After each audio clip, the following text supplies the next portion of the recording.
নিজের গর্ভধারিণী মা ও সৎ বাবার পৈশাচিক নির্যাতনে নষ্ট হয়ে গেল মেয়ের পেটের সন্তান। দেনমোহরের টাকার লোভে মেয়ে তার সুখী সংসার ভেঙে অন্যত্র বিয়ে করতে রাজি না হওয়ায় চালানো হয়েছে এই অমানসিক বর্বরতা। এক কলেজ শিক্ষিকা মায়ের এমন ভয়ঙ্কর রূপের বিচার চেয়ে অবশেষে সংবাদ সম্মেলনে কান্নায় ভেঙে পড়লেন রাজশাহীর পবা উপজেলার এক গৃহবধূ ফয়জুন্নেসা বৃষ্টি। বাবা আমাকে পেটের সাইডে লাথি মেরে আমার বাচ্চা নষ্ট করে দিয়েছে। ওখান থেকে আমার ব্লিডিং শুরু হয়েছিল।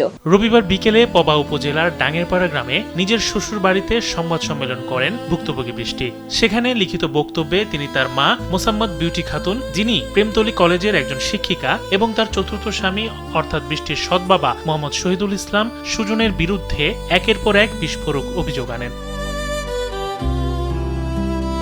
বৃষ্টির দাবি, স্বামী মোহাম্মদ রনির সাথে তার বিয়ের দেনমোহর ছিল ৫ লক্ষ টাকা। এই টাকার লোভে তার মা ও সৎ বাবা তাকে জোর করতে থাকেন রনিকে তালাক দেওয়ার জন্য। উদ্দেশ্য তালাকের দেনমোহরের টাকা তুলে নিয়ে বৃষ্টিকে অন্যত্র বিয়ে দেয়া। লোডশেডিং কিংবা ঘরের বাইরের তীব্র গরমে ওয়ালটন রিচার্জেবল ফ্যান থাকলে থাকবে শুধু বাতাস আর বাতাস। ২ মাসের প্রেগনেন্ট ছিলাম, তখন আমার আম্মা আমাকে তার বাসায় ডাকে। আমি তার বাসায় গেছিলাম, তার সাথে কথা হচ্ছিল। সে আমাকে ভালোভাবে বলছিল যে আমার হাজবেন্ডের ভাত আমাকে খাইতে দিবে না। আরো অনেক ধরনের কথা বলছিল যে আমাকে যে তার বাসায় চলে যাইতে, এখানে থাকতে দেবে না, তাদের পছন্দ না। যে আমি তার কথা না শোনার কারণে সে আমাকে অনেক মারধর করে। আর যে বলে যে আমার কথা যদি না শুনিস তাহলে আমার সম্পত্তি থেকে তোকে বঞ্চিত করব। আমি বলেছিলাম যে আমার কোনো সম্পত্তির দরকার নেই। কিন্তু বৃষ্টি তাদের এই অন্যায় প্রস্তাবে রাজি না হওয়ায় প্রথমে তার এসএসসির অ্যাডমিট কার্ড ছিনে ফেলা হয়। তাতেও কাজ না হলে চলে অমানসিক নির্যাতন এবং ফাঁকা স্ট্যাম্পে স্বাক্ষর নেওয়া হয়। এক পর্যায়ে সৎ বাবা বৃষ্টির পেটে লাথি মারেন, আর এতেই শুরু হয় তীব্র রক্তক্ষরণ। আমার আম্মা আমাকে ততক্ষণ পর্যন্ত মারধর করছে যতক্ষণ না ফাঁকা স্ট্যাম্পে সই দিয়েছে। আমি ওখানে আমার কাছ থেকে জোর করে সই নিয়েছে যাতে আমি তার মেয়ে, এটার কোনো পরিচয় না দিতে পারি তার জন্য। আমি আগে যতক্ষণ না আমি সই দিয়েছি ততক্ষণ আমাকে মারধর করছে।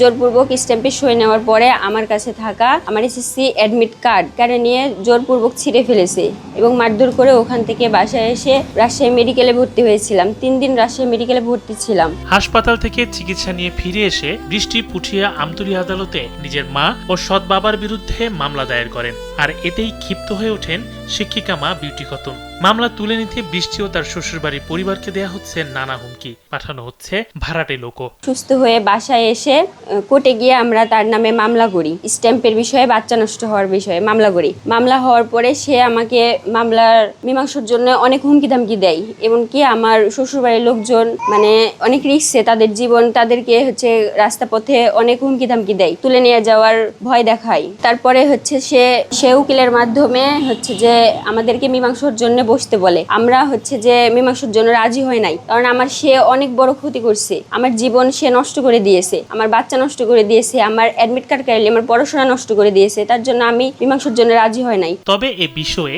ভুক্তভোগী বৃষ্টির মা মোসাম্মদ বিউটি খাতুন ভিন্ন তথ্য দেন কালবেলাকে।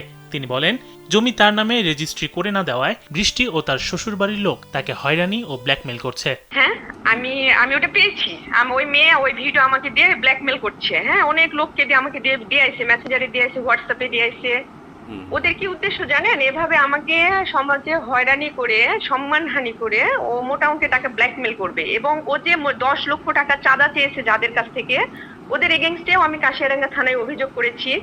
ভয়েস, ভিডিও দিয়ে সব এভিডেন্স আমার কাছে আছে। এবং ওই মেয়ে যে আমার নামে মিথ্যা মামলা দায়ের করেছে, এটা সকল এভিডেন্স আমার কাছে আছে, এভরিথিং।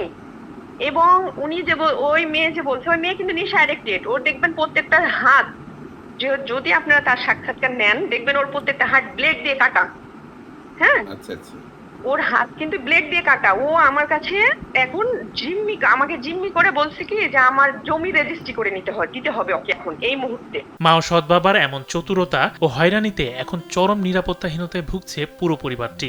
সংবাদ সম্মেলনের শেষ প্রান্তে এসে প্রশাসনের নিকট নিজেদের নিরাপত্তা নিশ্চিত এবং এই নির্মমতার সুষ্ঠু বিচারের দাবি জানিয়েছেন ভুক্তভোগী ফয়জুন্নেসা বৃষ্টি। তার জন্য আমি আমার সংসার বাঁচানোর জন্য আমি যে সরকার প্রশাসনের কাছ থেকে সুবিচার একটা চাই, যাতে ওরকম মা ঘরে ঘরে আর না জন্মাইতে পারে বা আমাদের মতো ক্ষতি আর কারো ঘরে না হইতে পারে। তার জন্য আমি একটা সুবিচার চাই, যাতে ওর একটা সুস্থভাবে যাতে একটা বিচার হয়। ইমাম শরীফ, কালবেলা।